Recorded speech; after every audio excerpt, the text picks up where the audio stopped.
yang random.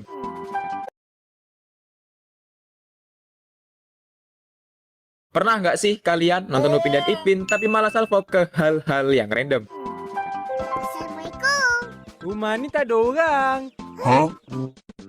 Contohnya di episode Rainbowsaurus ini cuy. Jadi waktu Cikgu Melati nyuruh murid-muridnya ngambil buku cerita, ternyata semuanya malah milih buku tentang dinosaurus. Nah yang bikin aku salvok tempat duduk Jarjit sama Susanti yang biasanya tetap tiba-tiba malah ketukar posisi.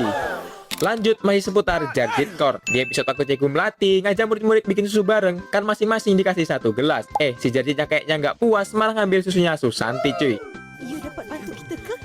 Terakhir ada di episode Cik Bidadari. Jadi setelah Cik Bidadari selesai konser, Kak Rus foto-foto bareng dia. Terus pas Abang Is nyuruh Kak Rus buat fotoin dia bareng Cik Bidadari, Kak Rus nggak mau. Kayaknya sih sedikit cemburu. Nah yang bikin aku salvok waktu Kak Rus pergi sambil ngambek, Abang Is langsung ngejar dia. Pernah nggak sih? Di dunia ini, setiap orang memiliki angka di tubuh mereka. Semakin tinggi angkanya, semakin tinggi pula status sosialnya. Orang dengan angka rendah bisa menantang mereka yang memiliki angka lebih tinggi. Jika menang, mereka akan mengambil angka lawannya. Namun, jika angka seseorang turun menjadi 0, ia akan langsung mati. Seorang gadis harus menerima kenyataan pahit ketika ibunya kehilangan seluruh angkanya. Sebelum meninggal, sang ibu menyerahkan sebuah bola angka misterius dan berpesan agar ia mencari seorang pahlawan legendaris. Mengikuti pesan terakhir itu, gadis tersebut menghabiskan 5 tahun menjelajahi 4 negara, mencari petunjuk demi menemukan sang pahlawan. Suatu hari, ia bertemu dengan seorang jenderal.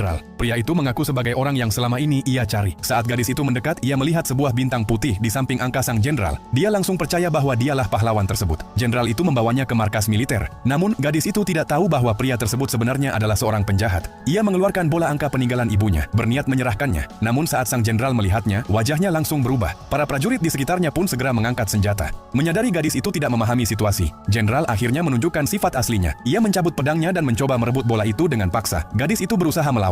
Sayangnya dia mudah dijatuhkan. Kemudian, jenderal menantangnya dalam pertarungan angka. Gadis itu tidak punya pilihan selain menerima. Tiba-tiba, tangan-tangan hitam muncul dari dalam tanah. Memanfaatkan kesempatan itu, jenderal menyerang dan melempar gadis itu keluar jendela. Ia mencekik lehernya, mencoba menghabisinya. Tangan-tangan hitam itu menahan tubuh gadis itu dan mulai menyerap angkanya. Gadis itu tak mengerti bagaimana orang yang selama ini ia cari bisa sekejam ini. Saat jenderal merobek stiker bintang di wajahnya, barulah ia sadar pria itu bukan pahlawan. Dengan sinis, jenderal berkata bahwa pahlawan sejati sudah mati sejak 300 tahun lalu. Kata-kata itu menusuk hati gadis itu. Dengan air mata mengalir, ia menggenggam erat bola angka tersebut. Tiba-tiba, seorang pria muncul di hadapannya. Semua orang terkejut. Angka pria itu adalah minus 999. Angka terendah yang mungkin ada. Jenderal tertawa meremehkan dan langsung menyerang. Namun serangannya dengan mudah ditepis. Gadis itu berlari ke arah pria tersebut, tapi kembali dijatuhkan oleh jenderal. Seberapapun keras jenderal menyerang, pria itu tidak pernah membalas. Namun tiba-tiba, boneka yang ia pegang mulai retak. Dari dalam muncul sebuah pedang tersembunyi. Saat ia menggenggam pedang itu, kekuatannya melonjak drastis. Topeng di wajahnya hancur, memperlihatkan bintang putih. Ia menghunus pedang dengan ukiran angka 5700. Ternyata, dialah pahlawan legendaris yang sesungguhnya. Jenderal panik dan memerintahkan semua pasukannya menyerang. Namun dalam sekejap, pria itu menghilang. Kecepatannya begitu luar biasa hingga menciptakan badai debu. Jenderal mulai panik, menyerang secara membabi buta sambil berteriak agar pria itu muncul. Tanpa ia sadari, pria itu sudah berdiri di belakangnya. Selangkah demi selangkah, ia mendekat. Angin dari gerakannya saja sudah menghantam wajah jenderal. Serangan demi serangan, jenderal terus terpukul mundur. Kecepatan sang pahlawan semakin meningkat dan serangannya semakin brutal. Akhirnya, ia mengangkat gadis itu, melompat tinggi ke udara, lalu menghantamkan dirinya kembali ke tanah. Jenderal benar-benar kalah. Tak mampu lagi melawan. Tangan-tangan hitam itu lalu mencabut angka di wajahnya, mengembalikan semua yang telah ia curi kepada gadis tersebut. Melihat pria itu tidak terluka, gadis itu tersenyum. Akhirnya ia berhasil memenuhi pesan terakhir ibunya. Ia telah menemukan pahlawan legendaris. Air mata mengalir di wajahnya. Namun tiba-tiba pria itu merebut bola angka dari tangannya. Ia berkata, angkanya lebih tinggi. Jika gadis itu tidak menyerahkannya, maka ia harus menantangnya. Kemudian ia melemparkan sebuah boneka ke arah gadis itu, seolah sebagai ganti. Sebelum pergi, ia berkata satu hal, kaulah yang salah mencari orang. Dan dalam sekejap, di dunia ini, setiap orang memiliki angka di tubuh mereka. Ketika baru dibangkitkan dari kematian, Superman tidak ingat siapa dirinya. Seorang murid perempuan memberikan minuman kepada gurunya, dan dia tahu bahwa minuman itu beracun. Niatnya memang untuk membunuh sang guru. Anehnya, sang guru justru malah langsung meminumnya sampai habis. Wajahnya seketika kelap-kelip dan berasap. Semua murid terkejut dan sedikit takut kalau sang guru benar-benar akan mati. Akan tetapi, alih-alih mati, di wajah sang guru cuma bertumbuh belalai dan telinga besar mirip gajah. Para murid kecewa, karena memang guru mereka bukanlah manusia. Guru itu menjadi target pembunuhan muridnya sendiri untuk menyelamatkan bumi. Karena jika sang guru belum mati sebelum kelulusan, maka bumi akan ia hancurkan. Namun membunuh makhluk kuning itu tidak semudah yang dibayangkan. Hampir semua usaha pembunuhan selalu saja gagal karena sang guru memiliki kecepatan layaknya cahaya. Bahkan saking cepatnya tubuhnya seolah-olah menjadi banyak. Oleh karena itu, untuk mempermudah para murid, sang guru membuat kesepakatan. Barang siapa yang bisa mendapatkan nilai tinggi dalam satu mata pelajaran, maka dia akan diizinkan untuk menghancurkan satu tentakelnya. Dan semakin berkurang tentakel di tubuhnya, maka kekuatan sang guru akan semakin berkurang. Sang murid pun mulai belajar dengan serius karena merasa memiliki peluang untuk melenyapkan sang guru. Uniknya, sang guru tetap menjadi guru yang baik bagi mereka dalam mengajari semua mata pelajaran, hingga bahkan para murid dibawa keliling dunia hanya agar mereka memiliki wawasan yang luas. Lambat laun, kelas yang dianggap buangan di sekolah itu beranjak berubah menjadi kelas terbaik dengan metode pengajaran sang guru gurita. Hampir semua murid mendapatkan nilai yang tinggi, dan akhirnya kesempatan untuk membunuh sang guru pun tiba. Mereka mengikat sang guru dan mulai menembaki tentakelnya dengan peluru khusus. Bahkan semua murid menembakkan air dengan pistol air ke arah gurunya, sebab itu adalah senjata paling mematikan bagi sang guru. Hingga pada akhirnya sang guru meledak dan menghilang. Namun bukannya gembira telah berhasil membunuh sang guru yang menjadi tujuan utama mereka. Para murid justru menangis sedih karena berkat pengajaran sang gurulah mereka bisa sampai pada titik ini. Dan di saat semua murid semakin menangis keras, tanpa diduga sebuah tentakel memanjang dan memberikan mereka tisu. Seketika itu tangisan sedih para murid langsung berubah menjadi tangisan bahagia. Seorang murid perempuan Aku menekan sebuah tombol, semua pakaian para tahanan pun terjatuh. Kemudian, aku memasukkan semua pakaian itu ke dalam mesin cuci. Namun, saat hendak pergi, aku merasa ada yang tidak beres. Kaos kaki merahku ikut tercampur. Aku mencoba membuka pintu mesin cuci, tetapi pegangannya malah rusak. Aku hanya bisa melihat air berubah menjadi merah. Keesokan paginya, semua pakaian para tahanan berubah menjadi berwarna merah muda. Salah satu tahanan menatapku dengan marah, tetapi aku berpura-pura tidak melihatnya. Aku menyuapkan sesendok makanan ke dalam mulut. Tiba-tiba, aku merasa mual dan mengeluh bahwa rasanya sangat tidak enak. Seorang tahanan memperingatkanku agar tidak menyinggung Koki, tetapi aku tidak takut. Aku langsung berjalan ke dapur. Excuse me?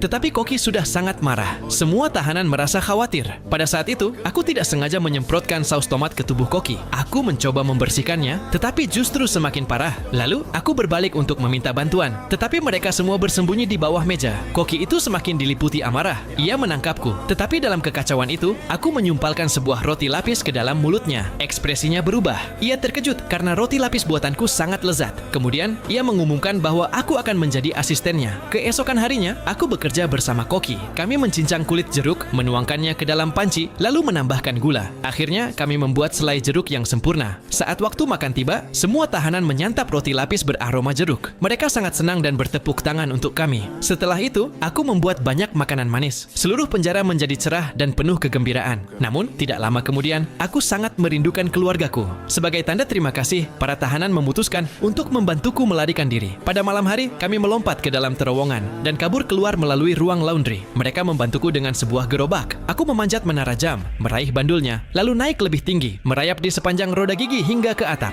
Setelah mendapatkan kunci, kami menyelinap ke ruang makan, mengambil taplak meja dan tabung gas, lalu kembali memanjat ke atap. Kami membentangkan taplak meja, menyalakan gas, dan seketika itu juga sebuah balon udara terbang ke langit. Kami pun berhasil melarikan diri bersama. Akhirnya, aku kembali ke rumah.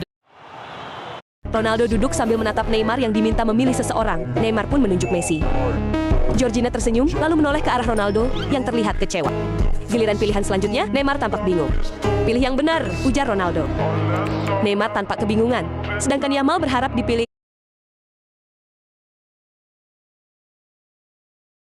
Neymar akhirnya memilih Yamal. Yamal langsung tersenyum. Sementara itu, Ronaldo tanpa kecewa. Tapi sebelum lanjut, siapa pemain favoritmu? Jika Neymar tekan like, jika Messi subscribe, dan bagikan video ini. Namun jika Ronaldo lakukan semuanya sekaligus.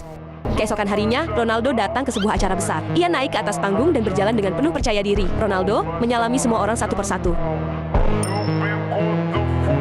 Namun, saat tiba di depan Neymar, ia langsung melewatinya begitu saja.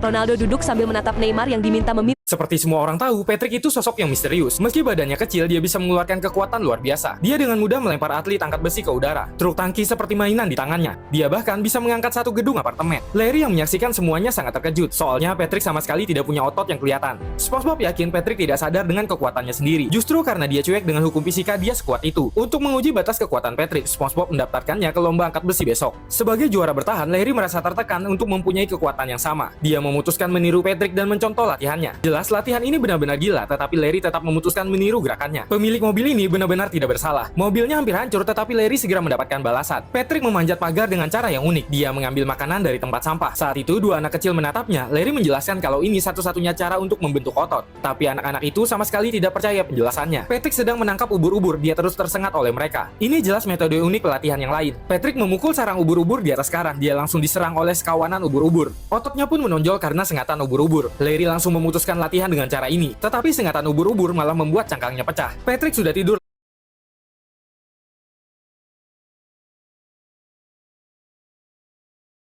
lebih awal. Bagaimanapun tidur cepat adalah lebih baik untuk fisik dan mental. Dia langsung tertimpa batu besar. Larry kaget ketika melihat hal itu. Dia kira itu semacam metode latihan baru. Ternyata tidur juga bisa membentuk kekuatan. Besoknya, SpongeBob mengajak Patrick ikut lomba. Tiba-tiba mereka mendengar erangan dekat situ. Mereka langsung pergi mengecek. Patrick dengan mudah mengangkat batu besar itu. Saat itu Larry agak pusing. Tiba-tiba ada terjadi sesuatu di kepalanya. Setelah memastikan Larry baik-baik saja, Patrick segera menurunkan batu itu. Entah bagaimana, Larry mendapatkan kekuatan yang sama dengan Patrick. Sekarang mereka bisa bertanding bareng di lomba angkat besi. Ada 5 peserta di lomba ini. Peserta pertama adalah kakek Walker. Kedua adalah Sandy yang bisa mengangkat ban raksasa. Peserta ketiga adalah Plankton yang bisa mengangkat sebungkus keripik. Tapi mereka semua menyingkirkan diri dengan cara masing-masing. Dua peserta yang tersisa terlihat tidak terlalu pintar. SpongeBob mengeluarkan sebutir kacang dan melemparkannya. Baru mereka akhirnya sadar kalau lomba sudah dimulai. Patrick dengan mudah mengangkat barbel raksasa. Larry juga memecahkan rekor angkat besi baru. Saat mencari kacang itu, mereka mulai mengangkat benda yang lebih besar lagi. Larry bahkan mengangkat seluruh kota bikin Bottom. Pembawa acara mengumumkan bahwa dia menang lomba ini. Tiba-tiba tubuhnya perlahan kembali seperti semula. Tapi dengan kekuatannya yang sekarang, dia jelas tidak mungkin mengangkat satu kota.